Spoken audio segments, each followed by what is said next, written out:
girl. Hello. How you doing, honey? I'm good. How are you?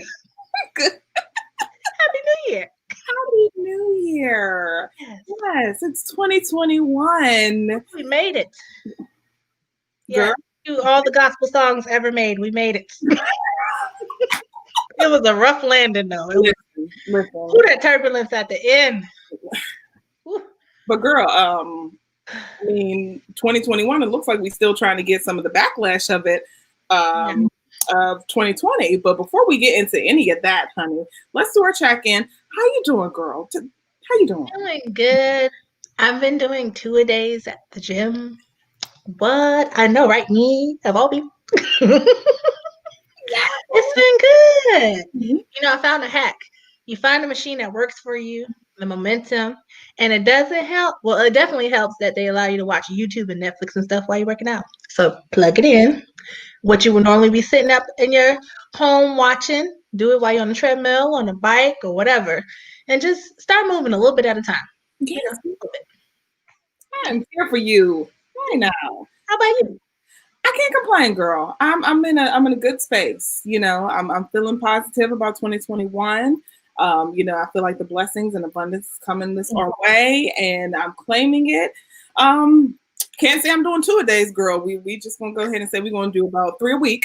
You're moving, though. You're moving. That's the importance. Yeah. But we are doing good, and honey, I'm glad to be back.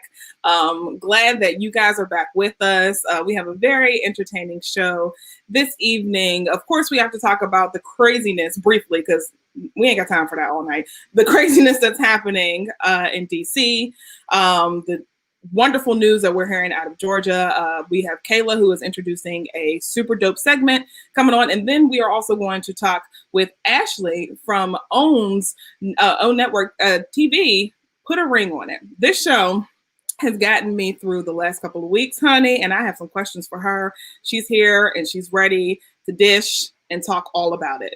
So let's go ahead and start off with the craziness that is happening at the Capitol. And my question to everyone, are you really surprised? Surprised? No.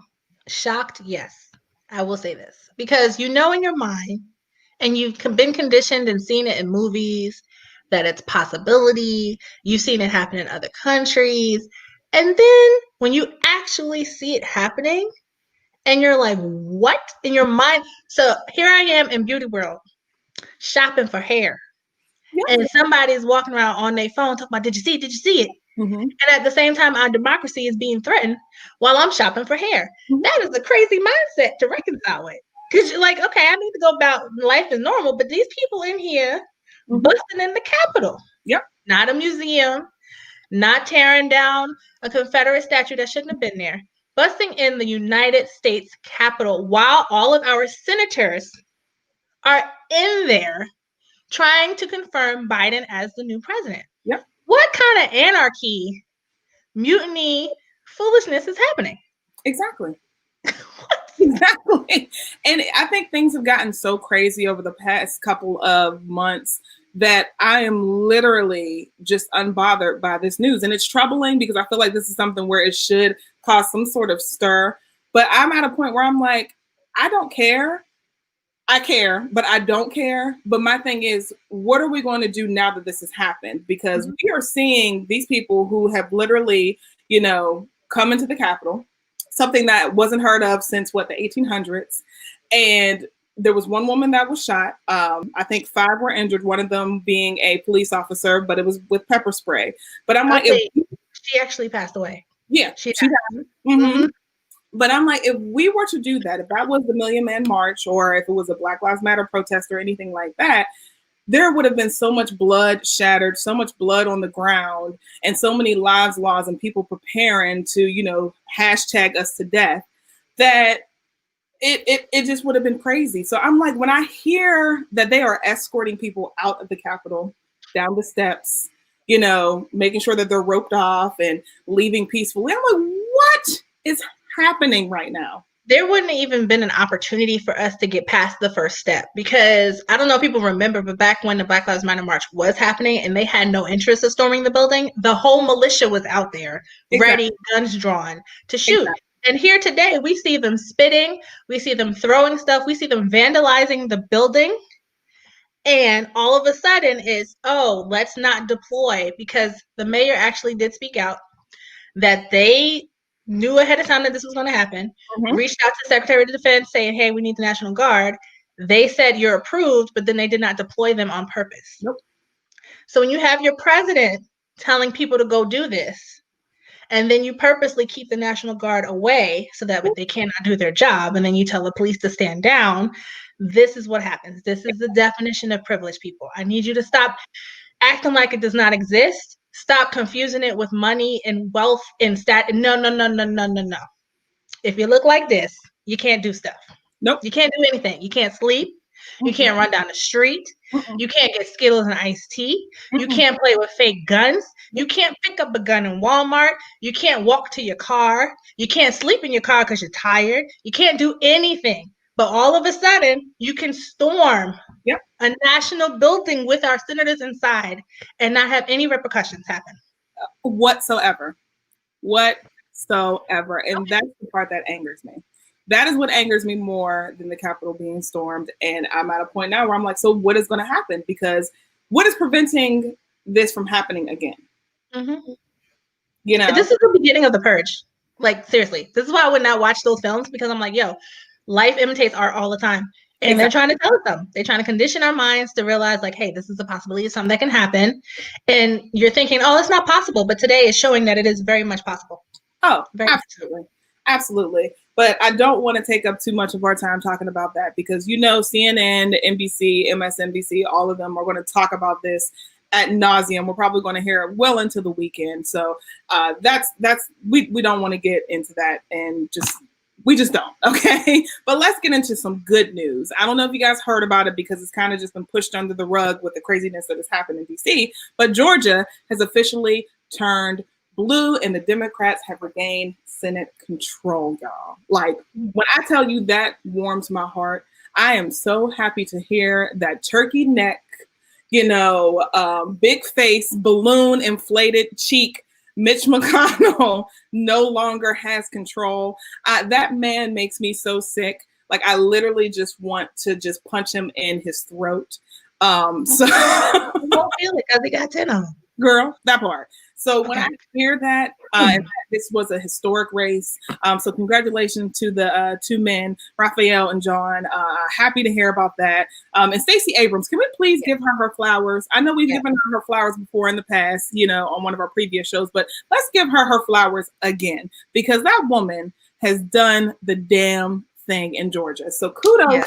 She said a cheated defeat will not defeat her in her spirit for the country, for the people. And she kept on, unlike some other people we know in the party that left us to go hiking and didn't care no more. We're not going to speak on her. We're just going to speak on Stacey, because she pushed forward, because that's what we as Black women have always had to do. And she did it on a national scale. So shout out to her. Blue, yes. Blue. You get your flowers from us, Stacey. I know. But we're going to go ahead and switch gears and introduce a new segment that we have going on, because guess what? We have nothing else to do in this pandemic but to essentially binge watch TV. So Kayla is going to come on and tell us what we need to be watching, or what we possibly should be watching in the upcoming week. So Kayla, come on, girl.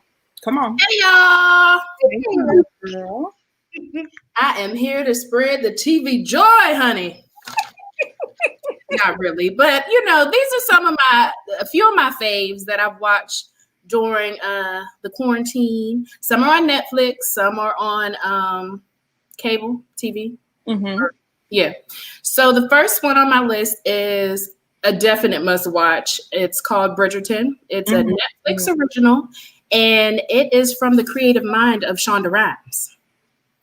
And so I will say, if you're someone who's not into a period piece, this show just might change your mind.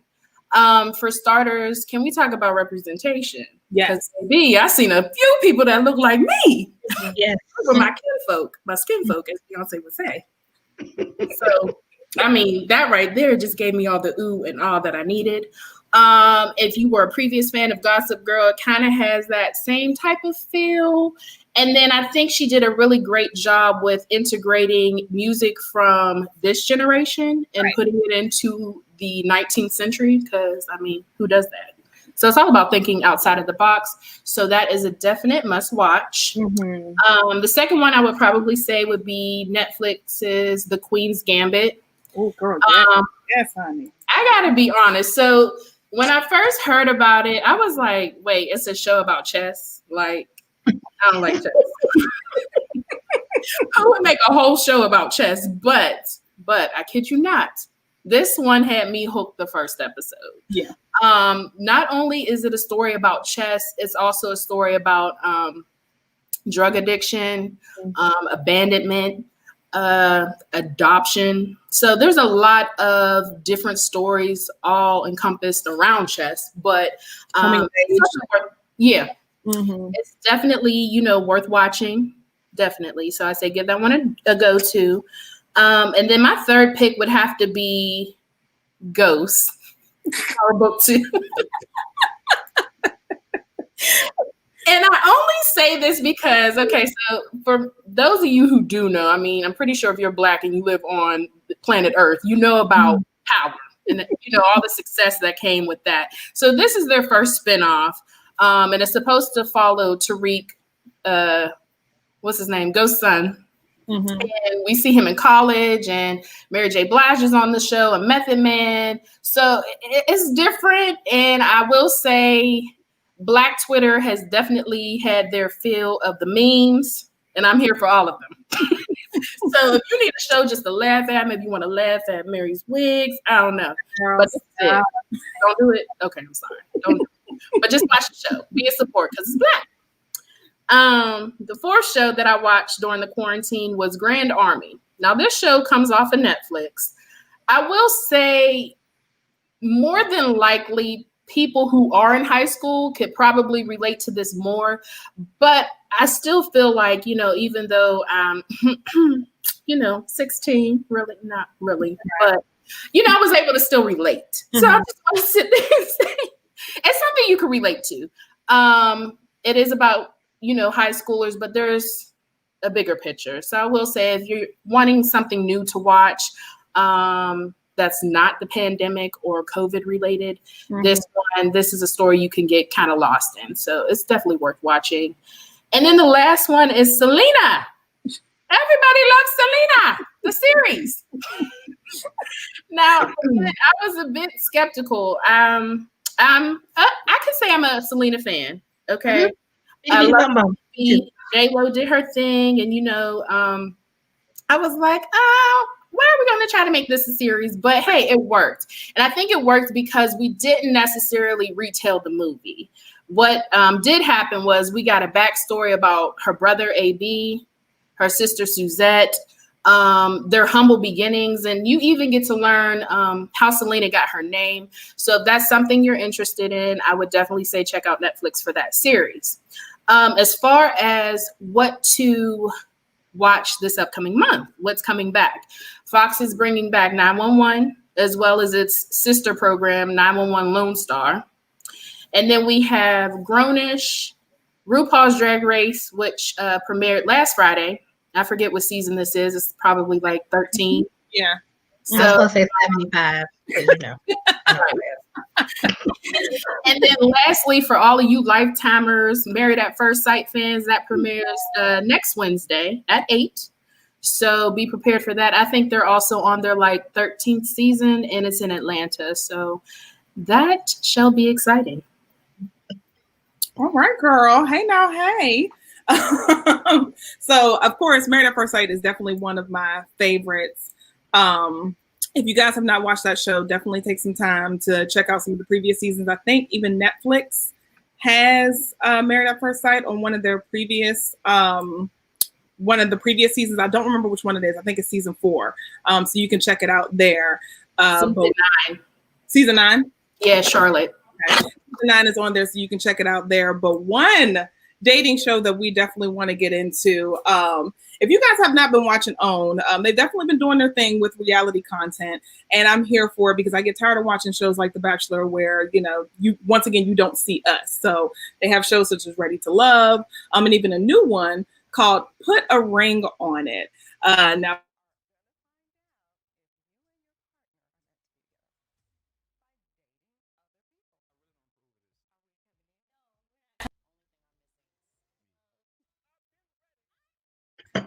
essentially a show where you have couples, who just aren't quite sure if they want to make it official, if they want to go ahead and essentially put a ring on it. So there were three couples originally. One of the couples had an unfortunate situation, so they were replaced with a new couple. But we have one of the beautiful ladies who was actually a fan favorite on Put a Ring on It, and she is joining us tonight, Miss Ashley. Hey, girl. Hey, boo. Hey. How you doing, honey? I am doing wonderful. How about y'all? We are good. We are good. Thank you so much for joining us, girl. This show has definitely been blowing up on social media. It has been the talk of some of the reality dating or, marriage shows because it just gives people a different view on relationships, where some people are really questioning if they want to have a forever with the person that they are currently with. And the show puts a spin on it to where they allow you to date and see if that person is your person. So your person happens to be Mr. Hollywood. And Hollywood also, was a fan favorite. And I think people really connected to you two because you guys were so relatable. So tell us, how was the show for you? Were you really excited about being on reality TV and opening up? Honestly, I think what I was most excited about was getting something to kind of help me, because I felt like before that, I was a little stuck. Like I felt stuck. Like I just felt like I was on autopilot and just going with the flow. And when this came about, I was like, well, you know what? Let's do something different to get a different result. And so that's what excited me, was just like, you know what? Finally, I'll get some tools. I get something that's just thrown in here and it's going to help me to figure out what I want to do. Did you think that during the process, at any point, did you feel bad about going on these dates with these other guys? You know what? I have to be honest. I didn't feel bad about going on the dates. I felt bad that me going on the dates was hurting him. So that was the thing, because, at the beginning, he did mention, like, not at the beginning of this show, but just like in our relationship, after he proposed and he was kind of going back and forth, he made a statement as far as like, you know what, I want to see other people. So I'm just like, hey, guy, you get to see other people and I do too. So come on, let's get cracking. You know what I'm saying? So, and it wasn't like catchback, but it was just like, you have to watch what you say because you're going to get it, And so, no, I didn't feel bad because I had fun. I had a ball of fun with every single last one of my dates. They were great, amazing gentlemen, great energy, and it was fun. It was quarantine time too. We were on lockdown, couldn't do nothing. So no, I was like, oh, we get to go? Oh, okay. I was ready to go. Now, we did see where some of the couples did feel a certain type of way when they saw their significant other go out on dates. How was that for you? For me, it was easy. I'm not a jealous person anyway. And, Hollywood is fine. Like, you know what I'm saying? Like, I deal with it all the time. Girls coming in the inbox. Girls, oh, he's so fine. That kind of stuff does not bother me. And normally, like, in just a normal setting like that, it doesn't bother him either. But because we got to go on dates, that's the part that bothered him. It didn't bother me because I was like, I don't know if it was cocky or what, but I was just like, I know you ain't going to find nobody like me. And then two, if you go out here and clown, you're going to be for the streets. So it was hard. This process was a whole lot harder for him than it was for me. Wow. And I was actually going to ask you, like, how did this process help you? It helped me because with the counseling, like a lot of the things I didn't even realize that was going on the inside. Like I just knew, we know anger or sadness, but some of that stuff don't really kind of connect to certain things so you can solve it and you can get over it. Going through that counseling, I got a lot of clarity about myself. As far as, like, one instance, it was when he kind of like reneged on the get married and all of that kind of stuff. I didn't realize that I was really angry with myself. Like, I was angry with him and I knew that, but I didn't realize I was angry with myself because I didn't leave. And in that moment, it kind of gave myself the permission to say, you know what, I did what was right, what I felt was right at that time with what I had. Along with renegotiating. You know, Dr. Nicole talked about that a lot. Like, in relationships, we get into relationships and sometimes we allow, you know, the other person to just do certain things and we accept it. And then they get used to it. And then they're just like, oh, wait, hold on, you changing, you flipping the script. You can renegotiate certain things in your relationship, like saying, now this is not good for me anymore. Like, this is fine. So I did get a lot of clarity. And I don't think some of my clarity was at the benefit of Hollywood, but it was the benefit of myself. And that's, you know, that part I had to learn how to kind of be a little more selfish, because in a relationship, sometimes I can put somebody else's feelings above mine and I'll just sit there, suffer just because you happy, you know? Exactly. And like I said, I think one reason why you were such a fan favorite is, first of all, you two were fun. You know, when it was good between the two of you, it was really good. You guys were funny. You were personable. But also, I think every woman has been in that position where they have felt the pain of their significant other, and their significant other may want them to get over it, but it's like, I'm not ready just yet because you want me to be ready, you know? So seeing that pain in your face and your eyes and trying to communicate that, but in his head, you know, he's just simply like, well, I apologized. What now? Right. For him, it was enough. I'm sorry, let's go. And it's like, no.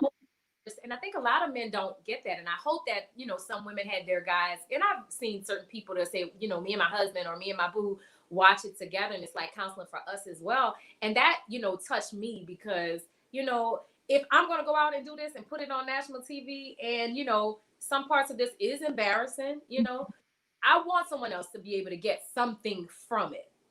And a lot of men do that. You know, I feel like hands down, women are the strongest, especially Black women. Women, period, are the strongest beings on this planet because men cannot deal with half the stuff we deal with emotionally. You know what I'm saying? They can't. And for him, it was very hard, you know, because it's just like, well, I said I'm sorry. What else you want me to do? And it's like, give me some time. Exactly. And with this experiment, you know, I'm looking at it from a singles perspective. I kind of felt like when you're going on these dates with these people and, you know, you may have the chemistry, like you and Kwame had a lot of chemistry, girl, a lot of chemistry. And it puts you in a predicament where it's like, okay, I really like this person, but they're not 100% available. So at any point, did you think that it was a good idea to go on these dates with singles, especially when you still were kind of committed? I did at first because I didn't get a connection. You know, really, I thought the whole purpose was to just go be social, get some new energy around you, kind of, you know, just feel something different than what you've been feeling. And after, you know, that, and the doctor's like, no, like your objective is to see if you can make a connection with somebody. Don't waste your time. If you make a connection, then yeah, you know, pursue that. And so when she said that, I'm just like, oh, okay. Because, you know, I'm just a flirt by nature. I'm flirting with all my days, having fun. And they think I'm in love. And I'm like, thanks. You know, like they were good guys, but it just wasn't. It was totally different. Like that connection, it really was out of nowhere. Like really out of nowhere. And I think, you know, y'all see like a snippet of the dates. We're on date 2 hours, you know, talking, getting to know each other, really feeling this kind of energy. And it did get a little complicated. It did. And I questioned myself about going on those dates. But I was getting so much negativity at home. Like, and normally Hollywood is like the life of the party. Like he's super fun. He's a clown, but he really could not take it. And I'm an honest person. So if he asked like, hey, did you really have a connection? You like him? And I'm like, yeah. Like, I'm like, I didn't want to lie about this experience because I'm like, what is it going to do? It's not going to help you or me. But he was so negative. And it was so hard at home that I wanted to go on a date. And so the thing is, I felt like in an instance, he was kind of pushing me. to do it. And because I was just like, I don't want to feel this energy at home. Like, I'm an empath. I feel it strong. I was like, no, I feel good energy when I'm over here with him and he's smiling and giggling and I'm smiling and giggling. I want to feel that. And but yeah, like, you know what I'm saying? He's an attractive man. Like, he's fine. He's saying the right stuff. We have great chemistry. And literally, it was so natural. Like, it was weird. And so, even though I didn't want to like make him upset, I just wanted that feeling of just feel good. And then in the process, start being like, oh, wait, right. Wait, you know. Now, I know some people at home want to know, dating on camera, how hard, how easy was that for you to kind of forget that they were there and just live and just be in the moment? You never forget. Because they're like right there. They're like one on him, one on me, one on us. Like, you don't forget, but I try to consciously just like be in the moment. Like, you know what I'm saying? Like, I was just like, okay, I know camera's here. I know they're filming, but you know what? I want to be in the moment. Let's have a good time. And then genuine, like the connection is a genuine connection, is kind of hard. Like, after a while you see them, but it's just like, I can't fight it, Jesus. Like, you know, like just have a good time. So for me, they never went away. Like, but you know, I just had to be like, focus, girl. Like, let's deal with what we did. You know? Now, you were really sweet on all of your dates, but was there any one of the guys where you were like, after this camera cut, I never want to hear from this man again? You know what? All of them were super nice. Like, they were super nice. The only one that I feel like I wouldn't probably go on anymore. So the other ones I could go on date, like not dates, but like, say if we were friends, like, oh yeah, let's go to kick it at the club. You know, all of them. They were really nice. So, you know, I'm just gonna leave it at that. Okay. I'm saying, okay, so all of them like had really good energy. Like, the only one, like Charles, it was just a little too calm for me. Like, it was like, I was like, okay, this would not be, you know, especially coming from Hollywood. Like, I can't have somebody that's too calm. Right. I need some funk. I need to come back with the jokes, you know. So yeah. And there was one moment where Hollywood had gotten very candid. It was about the hurt from his mom. Do you feel like that was something that he needed to work more in therapy in order for you guys to connect, or have you guys already kind of had that conversation so you knew of that pain? I definitely knew that pain. We've had in-depth conversations about his mom, and it's crazy because at the beginning of our relationship, when he was telling me this kind of stuff, I told him, I was like, that's something you need to go to therapy. I was like, that has possibly affected your relationships with all of your girlfriends. No, they didn't. He was in denial, I think, for a long time. And then when it's said in a therapy session, because this is his first therapy session, you know, and I think he realized that that's something he definitely needs to work through, you know, and he says that he wants to do that and, you know, go through therapy and kind of work through that. But I just need to see it. Like, I don't want to have, you know, I don't want to push anybody. I want you to want to do that on your own because it's important for him. I really feel like it's important for him. And I think it will be important for me, you know, in the relationship or whoever, if, you know, after the reunion, if we're not together. Yeah, girl. You like how I just throw that in there, huh? Because I was getting ready to ask. I'm like, so we see that on your finger. What's going on? What's going on? On my finger, because after the finale, you know, he put a ring on. Well, at the finale, he put the ring on me. So yeah, that's where we are now. Okay, girl. Okay. And we do have one question from Tatiana. She said, do you feel that going through this process with other couples was helpful for your relationship? I definitely feel like going through it was very helpful because, you know, you have people to talk to about it.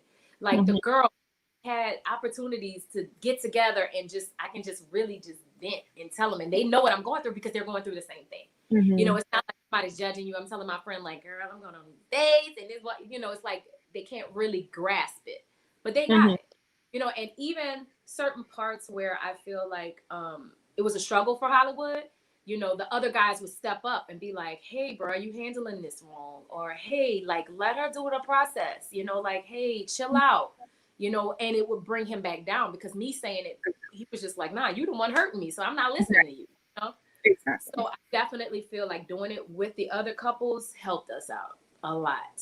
But I definitely would love to do counseling alone, but doing it with somebody, it really helped. Okay. Do you and the girl still talk? Like, did you guys kind of form like a friendship? Okay.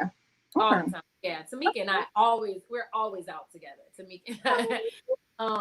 But yeah, we'll all get together sometimes or just watch the show or something like that. But just even outside of the show, Tamika and I think we have the closest bond out of all of the girls. But we all, you know, we're all in a group chat. We clown and pick with each other every day. But yeah, we're friends. So okay. You know, I'll keep my comments about Shay. So, you know. Say what you gotta say. I don't know. Like, Heard it all. you need more therapy, child. But we look, we just gonna leave it out there. We gonna leave it right there. I'm like, you and Michael, y'all need go to therapy. Go to therapy. But did you agree with what the decisions the other girls made? Like, did you feel like, okay, they made the right decision with the finale? Since we don't know what's going to happen at the reunion, but with the finale, I feel like everybody made the right decision for themselves at that moment. You know, in that moment, I definitely feel like, you know, it's not like anybody had any regrets or felt like they should have done anything different in that moment. Definitely. Yes, for that PC answer. Come on, Ashley. I'm on it. Okay. You said you won't fool me. Not today. Not today. So, would you do reality TV again? Are you here for that? Oh, I wouldn't mind. I wouldn't mind. I'm not the type of person that, I mean, I would rather do more substance kind of thing. But yeah, I'm not opposed to it, but yeah. I mean, it was fun. It was a fun journey. Like I said, even during quarantine, it was, you know, you had nothing to do.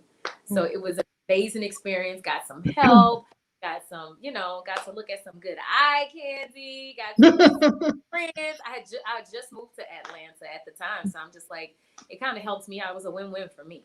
So. That's dope. So what's next for you, girl? I mean, look, now I done told you we're best friends. I need to keep tabs on it. You know what? I hate to say this kind of stuff because I have so many like people that go online and say, "Oh, y'all are actresses and y'all are entertainment.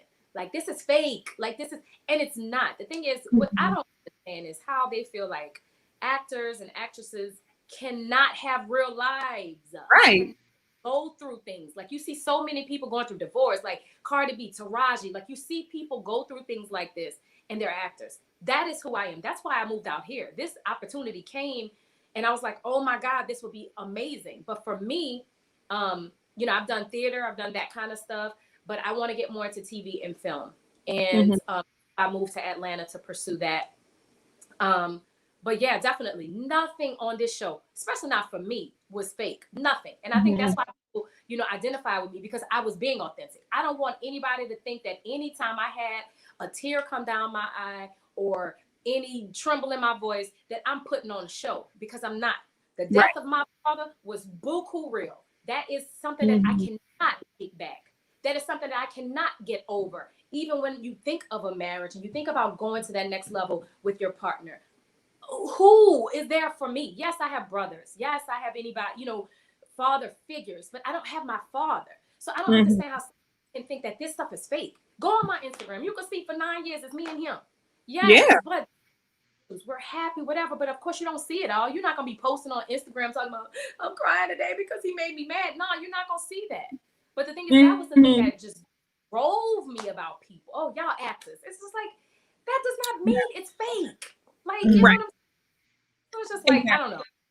It was crazy. And I think anyone who actually like really watched the show and didn't have that sort of mindset could understand, because y'all, the pain that we heard from you guys was real pain. You could see it, you can feel it. And I don't think that was something that could be, you know, feigned, unless you are like a ridiculous actress. You know? I ain't there yet. Right. It does. Like that was my thing too with him. I'm like, you know, to see myself get worked up like that stuff still affects me. Like it's in me, and I have to get it out. And the thing is, I carry that going into a marriage. Like I really don't. But yeah, none of that stuff was fake. Definitely not for me. Definitely not. I'm just like, I told too much of my business. If I was gonna be fake, baby, I wouldn't have been saying half the stuff I said. Okay. Well, are there any cringy moments that you've seen watching back, wishing maybe you did something different or you didn't say that?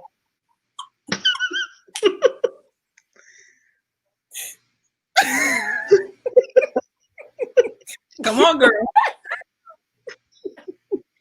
Well, listen, I think that I was a perfect lady on all of my dates. And I'm gonna mute your mic. Listen, my mama is an ordained minister, and she told me, she said, Ashley, I feel like you handled yourself classy. So if she said I was classy, I'm like, well, I'm good. I think, you know, every situations.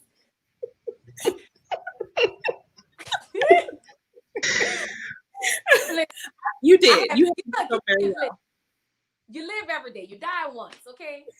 I had fun. I enjoyed my time. I enjoyed my 2 months, okay?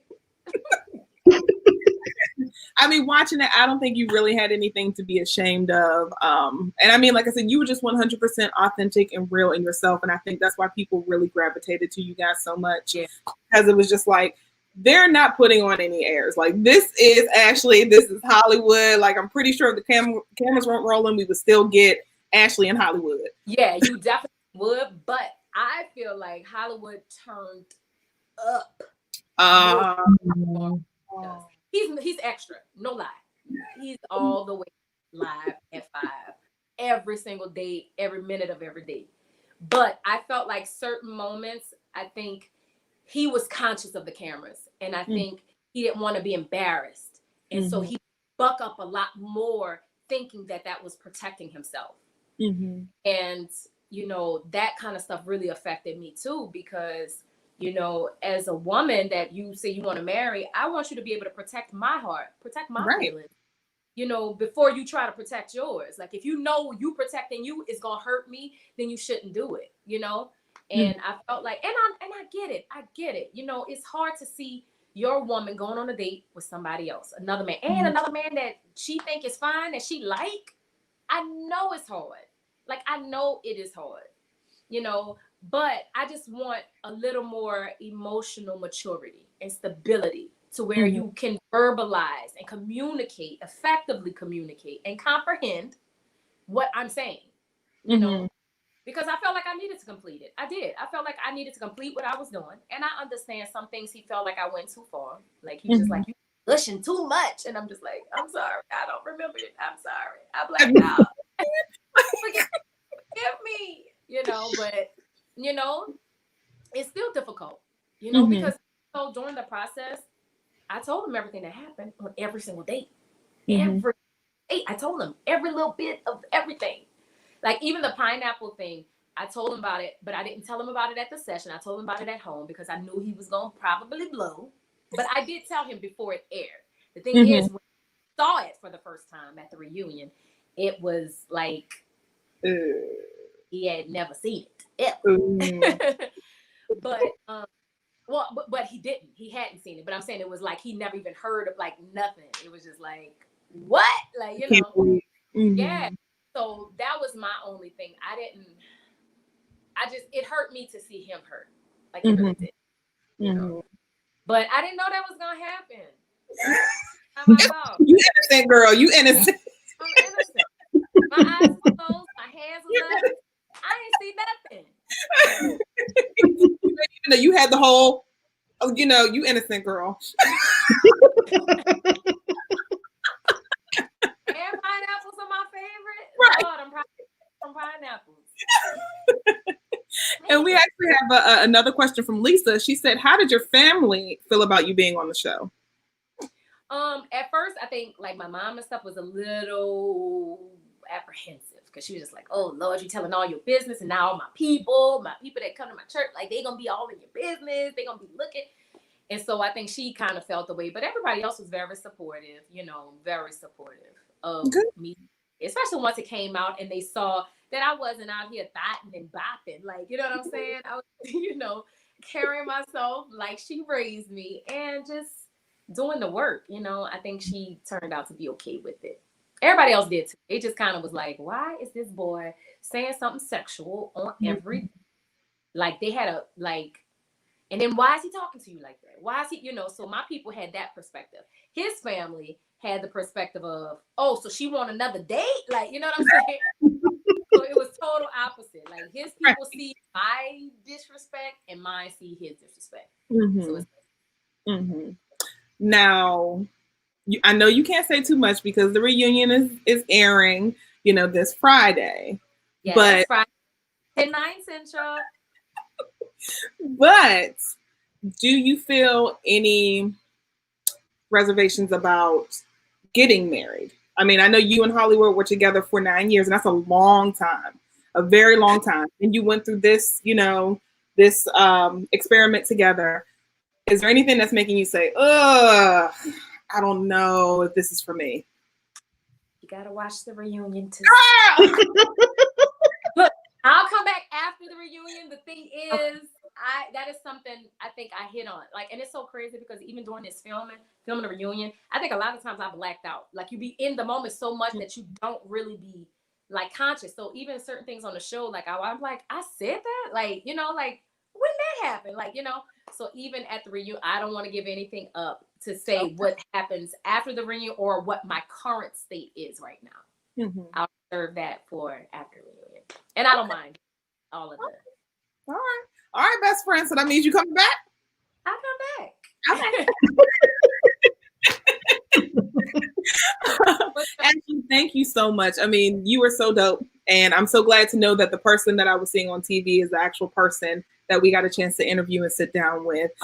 Super proud of you. You represented Black women well, and I'm happy that you were able to go through that entire experience, and just hoping that you do what's best for you, because I'm pretty sure there's a lot of people on social media in your ear, but I want you to do what is best for you, you know, so.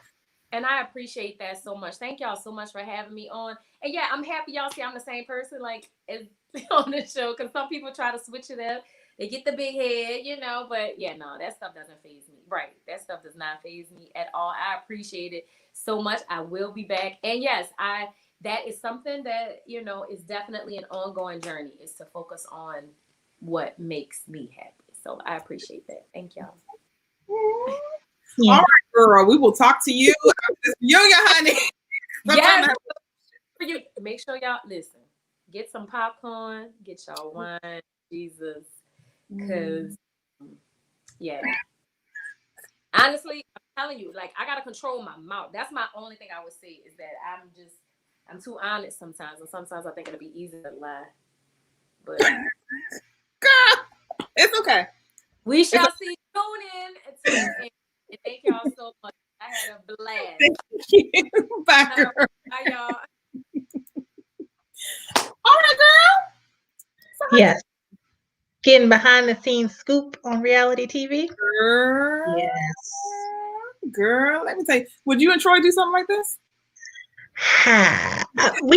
For those that don't know, we have actually dabbled in a little bit of reality TV. Would we do a relationship situation? I don't know. Because them people, the army of people that watch and got stuff to say, I don't know if I want to deal with that. Right. What about you? Would you do that? I feel like if I have to do something like that, then I'm already kind of like, I don't know if I need to be with you. Mm-hmm. And it's tough because I completely understand a lot of these couples were in relationships for years, and it is a comfort level because this person and that it's not going to be perfect, and you could very well end things with that person and then end up with somebody. It's like, why the hell am I with you? I should just stay with who I was with. But I feel like if you really, really deep down are like, I am questioning everything, I don't know if I can be with you, then no. No. Yeah. and it gives me situationship vibes, you know. So, you know, that's why I'm like, we gotta watch the reunion, y'all. Like I said, you got time to get caught up before the reunion airs this Friday, because there was a lot of instances, a lot of questions that I have. Yeah. Yeah, make sure you tune in so you can tune back in for part 2 when Ashley comes back. that part. But hope you guys enjoyed the show. We love you guys so much. Thank you for your continuous support. Thank you for, you know, always coming in, for commenting, for viewing, for sharing, for liking, all of that. It means more than you ever know. So we appreciate you guys, and we will be back next week, honey. Hey, y'all.